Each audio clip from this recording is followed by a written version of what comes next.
افسانے کا نام ہے بھائی جان اور اس کو لکھا ہے رضیہ بٹ نے۔ خط کے اس حصے کو اس نے تیسری بار پڑھا۔ لو بھائی شمو، اس دفعہ تمہارا گلہ دور کر ہی دیں گے۔ میں 2-3 دن تک لاہور جا رہا ہوں، راستے میں تمہارے پاس ضرور ٹھہروں گا۔ خوش ہوگی نا میری منی سی بہن؟ کس کا خط ہے بی بی؟ شمو کے چہرے پر چمکتی مسکراہٹیں دیکھ کر صفائی کرتی جینا نے پوچھا۔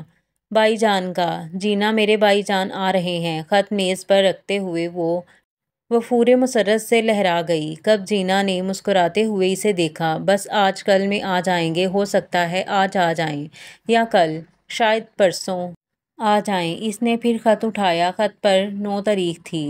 آج 11 ہے۔ اس نے اپنے آپ سے کہا۔ ہاں بی بی، تو یہ خط ایک دن لیٹ ملا، کل ملنا چاہیے تھا۔ چلو مل ہی گیا نا بی بی۔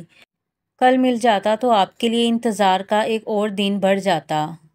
سچ کہتی ہو جینا؟ وہ خط ہاتھ میں پکڑے پکڑے پلنگ پر بیٹھ گئی۔ واقعی مجھے تو انتظار ابھی سے خوف دینے لگا ہے۔ تم نہیں جانتی مجھے اپنے بھائی سے کتنا پیار ہے۔ ہر بہن کو ماں جائے سے اتنا ہی پیار ہوتا ہے بی بی۔ جینا جھاڑ پونچھ کرتے ہوئے بولی۔ میکے کی خوشی ہی کچھ اور ہوتی ہے۔ آپ خط پڑھ رہی تھیں اور میں آپ کا چہرہ دیکھ رہی تھی۔ یقین مانو بی بی، چہرے ہی سے میں نے اندازہ کر لیا تھا خط بی بی کے میکے سے آیا ہے۔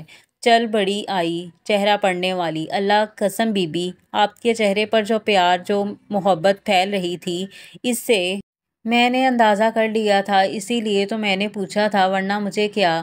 خط تو آپ کے ہاں روز ہی آتے ہیں۔ ابھی کل ہی تو آپ کی نند کا خط آیا تھا۔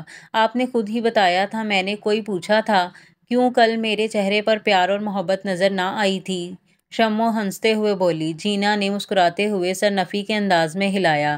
بے وقوف کہتے ہوئے شمو کھلکھلا کر ہنس پڑی۔ واقعی وہ بہت خوش تھی، اتنی خوش کہ جسے عام سی عورت جینا نے بھی آسانی سے محسوس کر لیا تھا۔ بات ہی ایسی تھی کہ اس کے عزیز ترین بھائی جان کے آنے کا مسرہ تھا۔ اس کی شادی کو 3 سال ہونے کو آئے تھے، لیکن بھائی جان ایک دفعہ بھی اس کے ہاں نہیں آئے تھے۔ وہ جب بھی ماں کے ہاں جاتی، بھائی جان سے شکوہ کرتی اور وہ بڑے پیار سے اس کے سر پر ہاتھ پھیرتے ہوئے کہتے، ضرور آؤں گا، ضرور آؤں گا، اپنی منی بہن کا گھر ضرور دیکھنے آؤں گا۔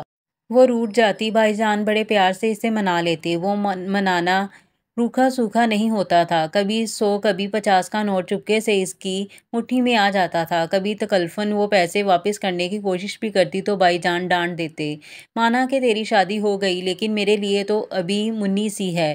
اس کے جانے پر بھائی جان بھی تو بہت خوش ہوتے تھے۔ کبھی مٹھائی لا رہے ہیں، کبھی پھل، اس کی پسند کے کھانے پکوا رہے ہیں، مرغیاں روسٹ کروا رہے ہیں، تلی ہوئی مچھلی منگوا رہے ہیں۔ انہیں تو یوں لگتا تھا منی عید کا چاند بن کر گھر میں اتر آئی ہے۔ تجھے کیا بتاؤں جینا، وہ بھائی جان کی باتیں سناتے ہوئے بولی۔ میرے بھائی جان کتنے اچھے ہیں، مجھے تو حسرت تھی کہ وہ میرے گھر آئیں اور میں بھی دل و جان سے ان کی خاطر مدارت کروں۔ شکر ہے انہوں نے بھی آنے کا لکھا۔ خوش قسمت ہیں آپ بی بی، جو بھائی اتنا چاہتا ہے۔ بہت کم ہی بھائی ہوتے ہیں ایسے، جینا نے جہاں دیدہ انداز میں کہا۔ آئیں گے تو دیکھ لینا، وہ بڑے مسرور اعتماد سے بولی۔ آپ کی خوشی ہی بتا رہی ہے بی بی۔ جینا جھاڑن گھٹنے پر رکھ کر اس کے سامنے ہی قالین پر بیٹھ گئی۔ باتونی وہ بہت تھی۔ آج بی بی بھی باتیں کرنے کے موڈ میں تھی۔ مجھے بڑا ارمان تھا جینا کہ بھائی جان میرے گھر آئیں۔ خوب خاطریں کرنا آپ بھی بی بی۔ خاطریں دیکھنا تو صحیح، میکے سے تو کبھی کوئی آتا ہی نہیں۔ 3 سال ہو گئے میری شادی کو، صرف 3 دفعہ اماں آئیں اور 2 دفعہ آپا۔ اماں جب بھی آتی ہیں اس طرح لد لدا کر کے کیا بتاؤں۔ آپا دونوں دفعہ 100 روپیہ منی کو دے گئیں۔ اب دیکھنا بھائی جان کیسے آتے ہیں، بہت امیر ہیں، جینا تجسس سے بولی۔ سسرال والے غریب تو نہیں؟ شمو کا لہجہ شاکی تھا۔ سجاد کے بھائی جان بھی تو دیکھتی ہو، آئے دن آئے رہتے ہیں، کیا مجال جو منی کے لیے 4 پیسے کی چیز ہی لے آئیں۔ پچھلی دفعہ تیر مارا تو پلاسٹک کا کھلونا اٹھا لائے۔ ہاں بالکل معمولی سا، ایک دن ہی میں ٹوٹ گیا۔ پیار بڑا جتاتے ہیں، رہنا جو ہوتا ہے اب سوکھا پیار بھی نہ کریں۔ جینا شمو کو خوش کرنے کے لیے ہنس ہنس کر باتیں کرنے لگی۔ میں تو شمو بولی، سجاد کے لیے ان سب کے ساتھ اچھی طرح پیش آتی ہیں، ورنہ ان لوگوں کا یہ رویہ تم دیکھتی ہو نا، کچھ بھی کرو جا کر باتیں ضرور بنائیں گے، خدا قسم دل جلا ڈالتے ہیں۔ ہاں بی بی، دل تو جلتا ہی ہے۔ جینا نے ہاں میں ہاں ملائی، دونوں باتوں میں اس طرح کھو گئیں کہ جینا کو کام کرنا یاد رہا نہ شمو کو آج بازار بھی جانا تھا، لیکن باتوں ہی میں 11 بج گئے۔ جینا کی بچی، وقت پتہ ہے کیا ہو گیا؟ شمو نے مینٹل پیس پر رکھی گھڑی دیکھتے ہوئے کہا۔ کیا؟ وہ ایک دم اٹھ کھڑی ہوئی۔ 11 بج رہے ہیں؟ ہاں ہائے، اتنا وقت گزر گیا، باتوں میں پتہ نہ چلا۔ ابھی تو میں نے برتن بھی دھونے ہیں، جلدی کر، کھانے کو دیر ہو گئی۔ تو سجاد کا پتہ ہے نا، 1:30 بجے آ جاتے ہیں۔ دونوں کام کرنے لگیں۔ شمو بیڈ کور پھیلا رہی تھی کہ دروازے کی گھنٹی بجی۔ جینا دیکھنا ذرا۔ اچھا جی کہتے ہوئے جینا دروازے کی طرف گئی اور جب واپس لوٹی تو اس کے ہاتھ میں کاغذ کی ایک چٹ تھی۔ سجاد صاحب کے دفتر کا چپراسی لایا ہے، جینا نے چٹ بڑھاتے ہوئے کہا۔ شمو نے ایک نظر میں چٹ پڑھ لی۔ بھائی جان آ گئے ہیں، بازار کچھ کام ہے، میرے ساتھ ہی گھر آئیں گے، کھانے کا بندوبست کر لینا۔ جتنا وفور مسرت سے شمو چیخ اٹھی۔ بھائی جان آ گئے؟ کہاں؟ جینا نے پوچھا، لیکن شمو نے اس کی بات کا کوئی جواب نہ دیا۔ بھائی جان آ گئے تھے اور اس کا سارا گھر الٹ پلٹ تھا۔ 11 بج چکے تھے اور کھانے کا بندوبست کرنا تھا۔ مارے گھبراہٹ کے اسے کچھ سوجھ ہی نہیں رہا تھا۔ ہائے اللہ، اب کیا کروں؟ وہ بیڈ کور کھینچتے ہوئے بولی۔ کیوں بی بی؟ جینا نے پوچھا۔ تو دفع ہو، کام ختم کر جا کے۔ ابھی باورچی خانے کا کام اسی طرح پڑا ہے، سب ہو جائے گا، تیرا سر ہو جائے گا، کھانا بھی پکانا ہے ابھی۔ اف خدایا، کیا کروں گی؟ بی بی گھبرائیں نہیں، منٹوں میں سارا کام ہو جاتا ہے، آپ یہ کمرہ ٹھیک کر لیں، میں باورچی خانہ دیکھتی ہوں۔ ہاں، آپ ساتھ ساتھ سوچ بھی لیں کہ کیا پکانا ہے۔ اب اتنی جلدی میں پکے گا تیرا سر؟ ابھی تو سودا بھی لانا ہوگا، دیکھو برکت ہے باہر، سودا تو لا دے۔ جینا اچھا کہتے ہوئے باہر نکل گئی۔ شمو نے پرانا بیڈ کور پرے پھینک دیا، اسٹور سے جا کر نیا بیڈ کور نکال لائی۔ بستر پر پھیلاتے ہوئے وہ بازار سے منگوانے والی چیزوں کا سوچ رہی تھی۔ وقت کم تھا، اس لیے زیادہ چیزیں پک نہ سکتی تھیں۔ کچھ پکی پکائی چیزیں منگوانے کا سوچ کر وہ مطمئن ہو گئی۔ برکت آ گیا۔ شمو نے بٹوا نکالا اور کرسی پر بیٹھتے ہوئے بولی، بس 5 منٹ میں آؤ، سودا لے کر، سمجھے؟ جی بہت اچھا، وہ بولا۔ کسی کا سائیکل لے جائیے گا، جینا نے کہا۔ ہاں یہ ٹھیک ہے، دکان سے کرایہ پر لے لینا، اب مانگنے کسی سے جاؤ گے؟ اچھا جی، آپ سودا لکھ دیں، کوئی چیز بھول نہ جائے۔ جینا نے جلدی سے بڑھ کر دراز میں سے شمو کی کاپی پنسل نکالی اور بولی، میٹھے کے لیے کھویا ضرور منگوانا بی بی۔ اچھا، لیکن کھیر اتنی جلدی بن جائے گی؟ کیوں نہیں، آپ دیکھیں تو صحیح، مچھلی تو تلی ہوئی منگوا لیں گے، میرا خیال ہے مرغ بھی ہوٹل سے منگوا لیں، تم پلاؤ بنا لینا، شامی کباب، اور اس نے کئی چیزیں گنوا دیں۔ بھائی جان کی پسند کو مد نظر رکھتے ہوئے وہ ہر چیز میز پر رکھنا چاہتی تھی۔ جینا نہ رہ سکی۔ اتنی چیزیں ایک وقت میں کھا لیں گے، کچھ رات کے لیے رہنے دیں۔ اوہ جینا، وہ بولی، پتہ نہیں وہ رات یہاں رکتے بھی ہیں یا نہیں۔ رات رہیں گے تو پھر دیکھیں گے، میں دوپہر کو ہی پرلطف دعوت کا اہتمام کرنا چاہتی ہوں، تمہیں کیا پتہ مجھے کتنی خوشی ہے۔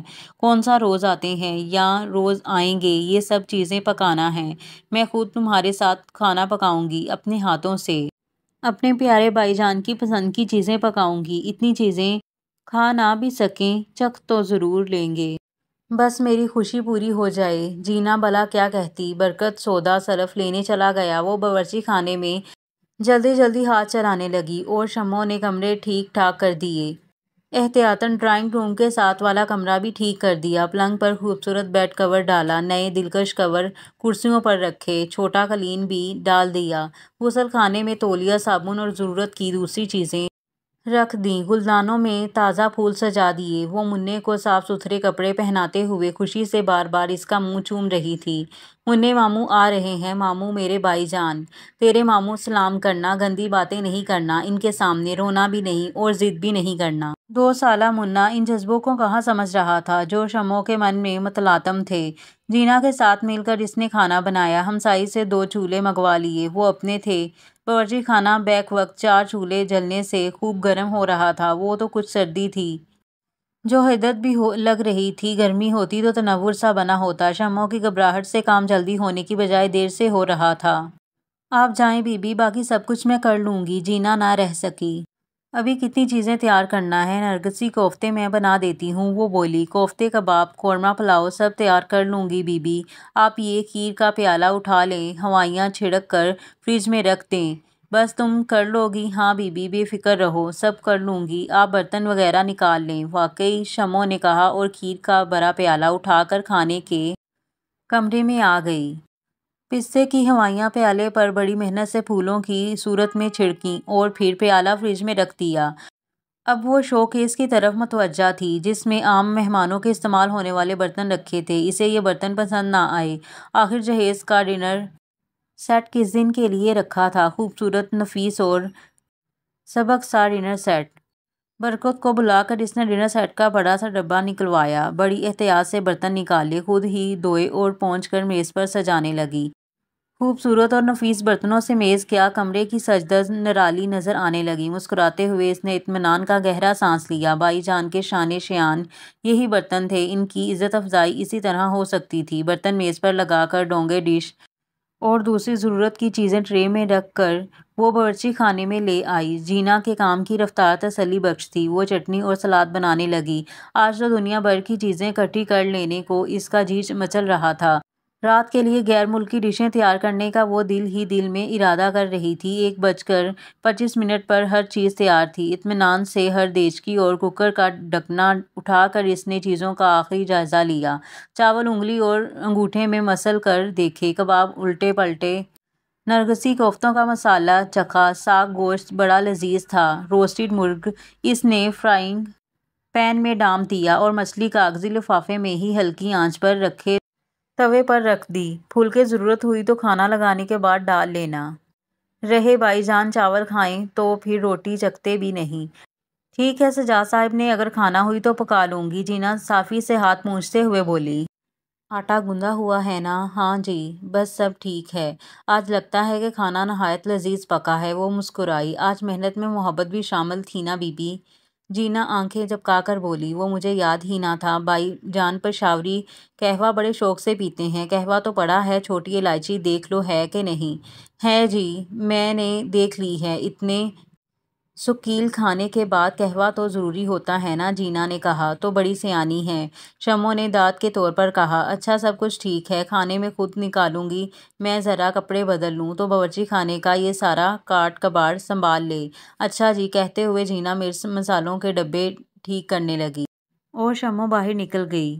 صاف ستھرے کپڑے پہن کر اس نے ہلکا سا میک اپ کیا، کانوں میں کپڑوں کے ہم رنگ بندے ڈالے اور باکس میں اتار کر رکھی ہوئی چوڑیاں بھی پہنی۔ چوڑیاں باکس میں رکھنے کا بھی ایک لمبا چوڑا قصہ تھا۔ سجاد کے بھائی جان کو کاروبار کے سلسلہ میں پیسے کی ضرورت تھی۔ وہ 4 دفعہ اشارتاً کنائداً زیور بینک میں رکھ کر روپیہ قرض لینے کی بات کر چکے تھے۔ ان کی بیوی کے پاس تھا ہی کتنا زیور؟ شمو کو یوں لگتا تھا جیسے ان کی نظر ان کے زیور پر ہو۔ اس نے زیور باکس میں بند ہی کر دیا تھا اور دل میں پختہ ارادہ کر لیا تھا کہ اگر پوچھیں گے تو کہہ دیں گے زیور اماں کے پاس پڑا ہے۔ سجاد ایسا نامعقول آدمی تو نہیں تھا جو بیوی کا زیور گروی رکھ کر بھائی کی ضرورت پوری کرتا، پھر بھی شمو نے حفظ ماتقدم کے طور پر ایسا کیا تھا۔ اب جہاں بائی جان کی خاطر مدارت کا خیال تھا، کوئی کسر اٹھا نہ رکھنا چاہتی تھی، وہاں بائی جان کو اپنی خوشحال زندگی، ازدواجی زندگی کا تاثر بھی دینا چاہتی تھی، اسی لیے چوڑیاں کلائیوں میں بڑھ لی تھیں۔ سونے کلائیاں ممکن ہے بائی جان کے ذہن میں کوئی اندیشہ بیدار کر دیں۔ 1:45 کے قریب سجاد کا اسکوٹر پھٹ پھٹ کر دروازے کے سامنے رکا۔ اس نے منّے کو آواز دی۔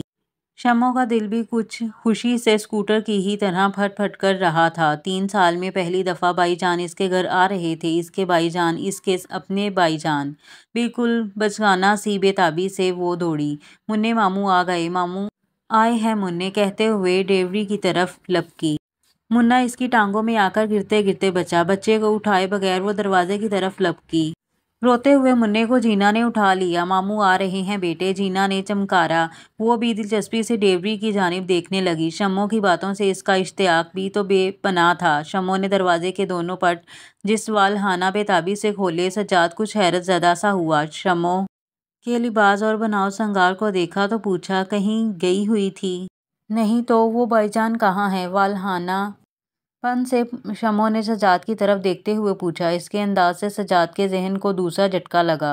اتنی بےتابی، اتنا والہانہ پن کہاں ہے بھائی جان؟ اس نے سجاد کو کندھے سے پکڑ کر ہلایا۔ اسے سرتاپا حیران نظروں سے دیکھتے ہوئے سجاد بولا، آ رہے ہیں۔ گلی کے نکڑ پر اسکوٹر سے اتر گئے۔ کھڈا ہے نا وہاں؟ سجاد اسکوٹر ریوڑی میں کھڑا کرتے ہوئے بولا۔ شمو دہلیز پر جا کھڑی ہوئی۔ السلام علیکم بھائی جان نے ایک لمبا سلام مارا۔ شمو حیرت زدہ بت سی بنی انہیں دیکھتی رہ گئی۔ آپ وہ ہکلاتی۔ ہاں میں آج سیدھا سجاد کے پاس ہی گیا تھا، کچھ کام تھا بازار میں۔ اور کہو سب ٹھیک ٹھاک؟ بھائی جان اندر داخل ہو گئے۔ شمو کے والہانہ اشتیاق، بےتابی اور پیار کے جذبوں کو جیسے اونگ آ گئی۔ بھائی جان ضرور آئے تھے، لیکن اس کے نہیں، سجاد کے۔